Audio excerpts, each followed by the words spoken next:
ainda falando um pouco sobre o Código de Ética da Fonoaudiologia, a gente vai falar agora sobre o artigo 11, que ele vai referir sobre as infrações éticas do fonoaudiólogo em relação ao cliente. Não esqueçam que cliente é designado aqui pelo Código de Ética como sendo o nosso principal alvo, que nós poderemos chamar de paciente, ok? É a pessoa com quem nós criamos um vínculo emprecatício, vamos dizer assim, de contrato de trabalho, uma prestação de serviço. Tá?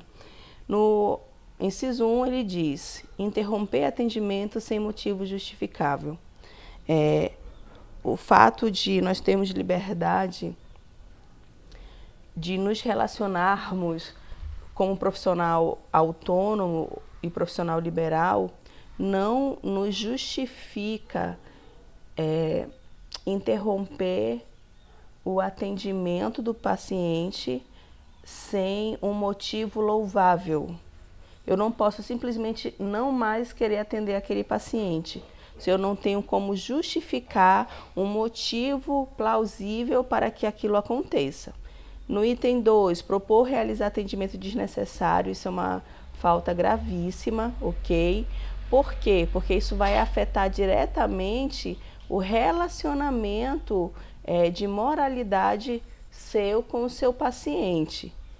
Executar procedimento para o qual não esteja capacitado é aquela situação. O fato de você ser fonoaudiólogo, ele te habilita inicialmente para atuar nas 12 áreas.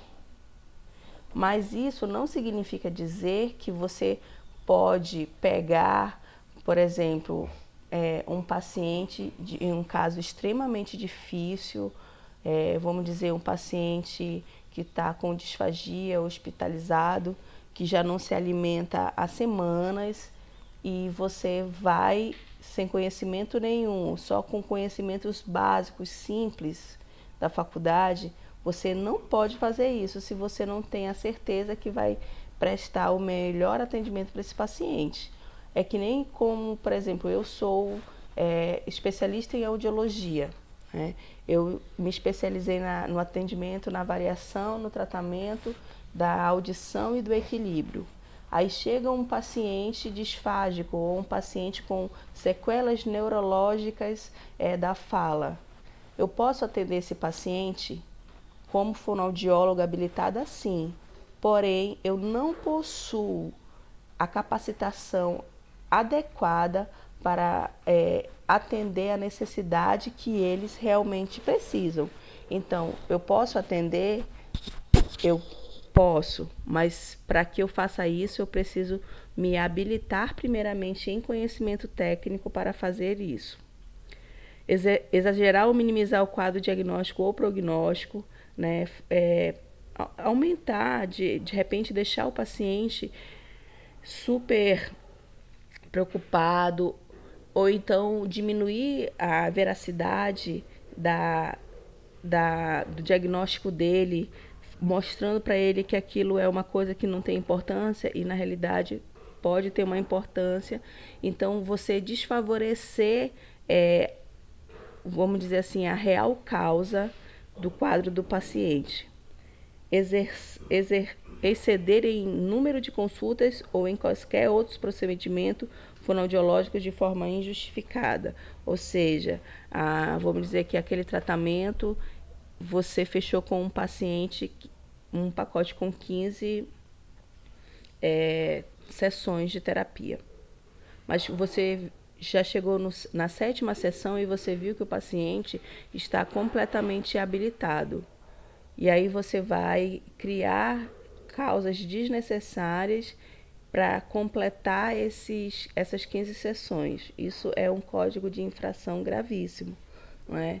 Por quê? Porque você vai estar enganando o paciente. Se o teu paciente ele se reabilitou em tempo menor do que foi fechado, então você precisa sim reavaliar o conceito, refazer e devolver a quantidade de sessões que ele pagou a mais. Realizar avaliação em tratamentos de incapazes sem autorização de seus representantes legais ou dos determinados pela justiça quando for o caso. Né? Você se sentir Madre Teresa de Calcutá e você se propor a atender alguém sem autorização dos responsáveis. De repente, a pedido de um outro parente que se preocupa, mas não é o responsável legal, e você assumir aquela causa e você vai lá e trata esse paciente. Você não pode, você está cometendo uma infração ética e você pode ser penalizada. Tá? Utilizar procedimentos ou materiais no tratamento que não tenham evidência científica ou eficácia comprovada. Tá? Essa aqui é uma questão que sempre entra em discussão ética. Né? Por quê? Porque a ciência ela só evolui com o quê? Com práticas de pesquisas. Então, algumas pessoas, elas ouviram falar que determinada coisa faz bem para o paciente. E aí ele começa a utilizar aquela técnica, mas ele não passou por um procedimento científico eficaz que comprovou a eficácia dele. Então isso é uma forma de expor a fonoaudiologia e principalmente expor o seu paciente a algo que não tem o quê? Uma concordância com a eficácia científica que é necessária. Ok? Se você, tirando o tempo de... por exemplo, um exemplo bem claro, essa época de pandemia com o coronavírus. Não existe um tratamento, existe um vírus que aparentemente é letal a partir do momento em que ele afeta o hospedeiro, e várias pessoas contaminadas e inúmeras pessoas morrendo. E aí surgiram o quê? As possibilidades de tratamento, né, com a cloroquina principalmente. Só que não é algo que foi evidenciado ou eficaz. Então, o que se fez? Se usou de qualquer forma? Não, não se usou de qualquer forma. Antes que houvesse uma utilização no paciente, foram-se obtidos informações de seguranças mínimas para que houvesse uma utilização propondo uma eficácia.